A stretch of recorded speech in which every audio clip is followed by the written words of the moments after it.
Buenas tardes, mi nombre es Montserrat Puentes y el día de hoy voy a exponer sobre la educación y la inclusión. Más específicamente, voy a abordar este tema desde la perspectiva de las necesidades especiales dentro del aula de clases. Primero que todo, quiero comenzar explicando qué significa exactamente la inclusión y cómo se relaciona con las necesidades diversas de los alumnos en la educación. Según la Organización de las Naciones Unidas, en La educación inclusiva, el camino hacia el futuro, el significado de la palabra inclusión puede ser visto de diversas maneras, como por ejemplo, en contextos en los cuales la población de un país pueda ser marginada y discriminada, o como lo veremos en este caso, estamos hablando de las distintas capacidades que puede presentar un estudiante dentro del ámbito educativo. Al seguir viendo esta relación entre la inclusión y la educación, la UNESCO afirma que la educación inclusiva es la que debe responder por la diversidad de estudiantes sin limitar ni excluir a ninguno en su proceso educativo, dando de este modo igualdad de oportunidades a los alumnos y también el apoyo necesario a los docentes. Ahora bien, ya que tenemos la definición de este concepto, es posible cuestionarnos por qué existen problemas en relación a la educación inclusiva y las necesidades especiales dentro de la sala de clases. Es posible analizar esta problemática desde distintas perspectivas, las cuales pueden ser por temas de currículum y estandarización, relaciones humanas y apoyo docente. Desde la perspectiva del currículum, es posible afirmar que es necesario realizar un cambio dentro de este, en cuanto a la planificación de actividades y contenidos y cómo se han de realizar estos dentro de la sala de clases, de modo que logre ser apto para poder alcanzar los aprendizajes necesarios para cada estudiante con el fin de que cada uno pueda participar más aún dentro de su proceso educativo y no solo ser evaluado por memorizar contenidos, lo cual es justamente a lo que va la estandarización, puesto que muchas veces se planifica y se posteriormente enseña con la intención de educar a un alumno promedio, una metodología que contradice fuertemente las bases que posee la educación inclusiva y también por la cual se segrega y se discrimina académicamente a una gran cantidad de estudiantes, no solo en Chile, sino que en todo el mundo. Desde la perspectiva de las relaciones humanas, esto se ve problematizado puesto que se trata de un fenómeno a nivel mundial, como mencioné anteriormente. Es decir, no es algo que ocurra en un porcentaje menor de la población de un continente, por ejemplo, sino que es una problemática que existe en todos los países y por la cual se busca hacer un cambio importante. Principalmente porque la inclusión también es vista desde la perspectiva ética,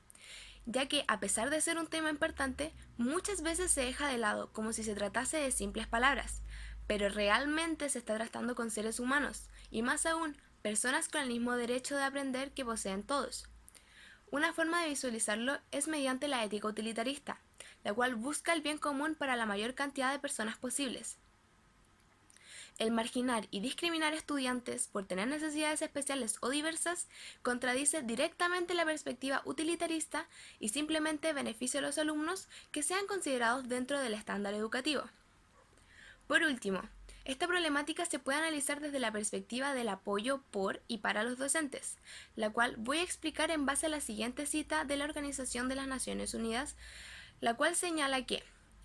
atender e integrar la diversidad en las aulas es una tarea compleja que requiere aumentar las motivaciones y competencias de los docentes, transformar la formación de los docentes y crear condiciones adecuadas de trabajo. Esto se puede ver muchas veces dentro de la sala de clases, puesto que ponen a un profesor o profesora a cargo de 40 estudiantes,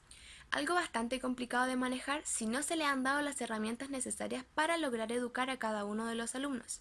Y por lo tanto, es que muchas veces los docentes optan por estandarizar el aprendizaje y las evaluaciones, ya sea porque o bien se hallan en situaciones de alta presión por tener las calificaciones entregadas, o simplemente porque les resulta más cómodo generalizar al alumnado sin importar el esfuerzo que ellos hagan para cumplir con sus exigencias. A continuación, voy a presentar un caso real sucedido en Chile que se relaciona con la educación inclusiva y las problemáticas anteriormente mencionadas. Se trata de una columna de opinión la cual se titula La dolorosa lucha por la inclusión escolar, escrita por Sonia Castro y publicada en el mostrador.cl el día 1 de abril del 2019. Esta columna explica dos casos de discriminación por discapacidad dentro de las salas de clases chilenas. El primero, de una niña llamada Catalina que posee problemas de motricidad por parálisis cerebral, a quien se le evaluó con la nota mínima en un dictado en su colegio por no conseguir escribir de la manera que le exigía la profesora. A lo que Francisco Vallejo, su padre, hizo viral este caso señalando que la profesora no empatizó con que Catalina estaba haciendo su mayor esfuerzo, y además de que la niña es consciente de lo que significa ser calificada con un 2, demostrando así su gran decepción hacia el sistema escolar chileno. El segundo caso es de un niño con síndrome de Down llamado Julián, a quien su colegio donde estuvo pre-kinder y kinder le negó el paso a la enseñanza básica con la justificación de que no admitían chicos con necesidades especiales. Ambos casos salieron a la luz y crearon gran controversia en las redes sociales, generando tanto comentarios, los cuales apoyaban a los niños, como también comentarios llenos de odios que culpaban a los padres por no matricular a sus hijos en otro tipo de establecimientos. Sonia, quien redactó la columna, señaló que se estima que 1 de cada 20 niños posee necesidades educativas especiales y que el día de hoy en Chile se defiende la discriminación y se enseña a rechazar las diferencias sin considerar que todos por igual tenemos los mismos derechos.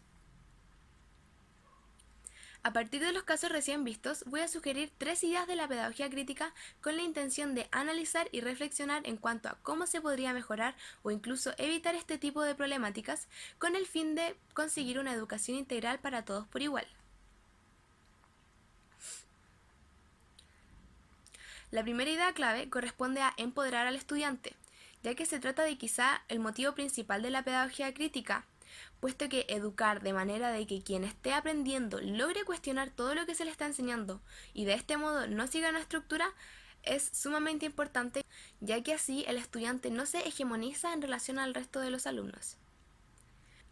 En relación a la idea anterior está el desarrollar las habilidades para cuestionar de los estudiantes, puesto que aprender únicamente en base a memorizar contenidos, ya sea visual o auditivamente,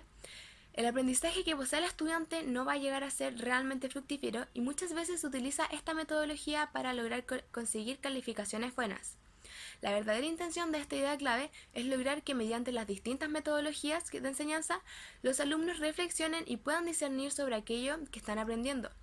cómo es que ellos son tratados y también cómo son las decisiones que toman. La tercera idea, la cual también está relacionada a las dos anteriores, es darle las herramientas a los alumnos para que creen su propio pensamiento físico.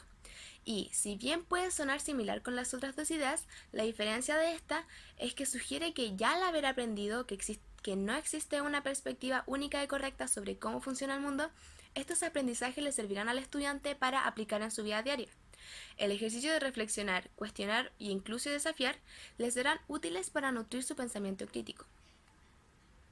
Ahora, en base a estas 3 ideas clave, es posible sugerir cambios o soluciones al caso problematizado sobre la educación y la inclusión, con el fin de generar un cambio eficaz a la manera excluyente que se está educando dentro del país, y más específicamente en cuanto a los casos de discriminación que fueron mencionados anteriormente. Es posible sugerir, en base a las ideas claves y su respectivo orden, que, primero, se enseña a los estudiantes que todos poseen los mismos derechos, y más aún, que todos son capaces de aprender, puesto que Sabater señala que la neotenia, es decir, la plasticidad del aprendizaje, está presente en todos los seres humanos, y que el negarle la oportunidad de aprender a alguien por el hecho de no entrar dentro de un estándar es una decisión antiética. Se debe empoderar a los estudiantes de modo que al presenciar un acto injusto sean capaces de reflexionar y buscar comprender ambas posturas, de manera que no sigan replicando el mismo actuar que posee la sociedad, en donde hablan sin poseer toda la información y no empatizan con los comentarios que hacen. Segundo, el motivo de la educación intencionada, según Del Val, es literalmente que las personas transmitan información a otras. En este caso, enseñar con la intención de desarrollar las habilidades para cuestionar de los alumnos es una manera clara y precisa de transmitir un aprendizaje que les será útil a lo largo de su vida y en su forma también de relacionarse con los demás. Por lo que idealmente no dejarán pasar injusticias hacia ellos o hacia sus pares y se logrará un cambio de actitud como comunidad. Tercero, desde la perspectiva de la humanización, según Bárcena y Melich, se les considera como humanos a quienes sean miembros de una comunidad específica. Todo aquello que no sea reconocido como tal es visto como parte de una otredad, por lo que se les juzga y se les segrega.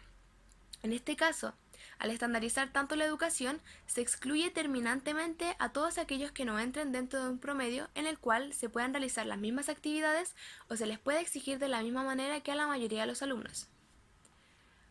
Para poder visualizar de mejor manera esto, tengo de ejemplo la siguiente imagen.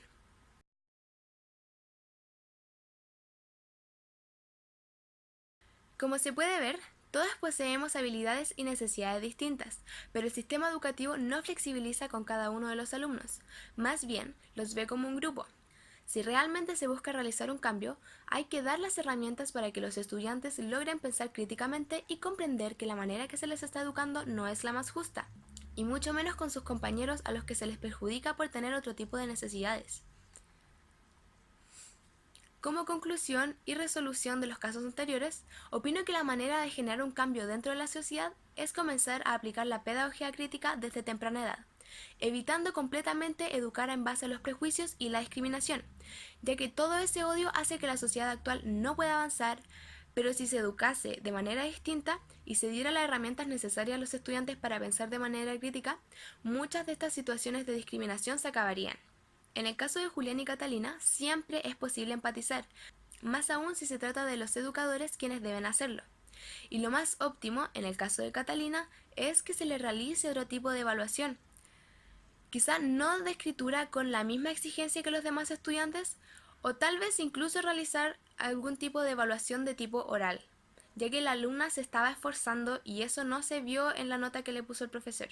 y que por lo tanto, al reprobar a Catalina por su condición física, se le está negando el derecho a aprender y aplicar lo que está aprendiendo, por lo que incluso después podría desencadenar un miedo a cometer errores y un sobreestrés hacia su persona.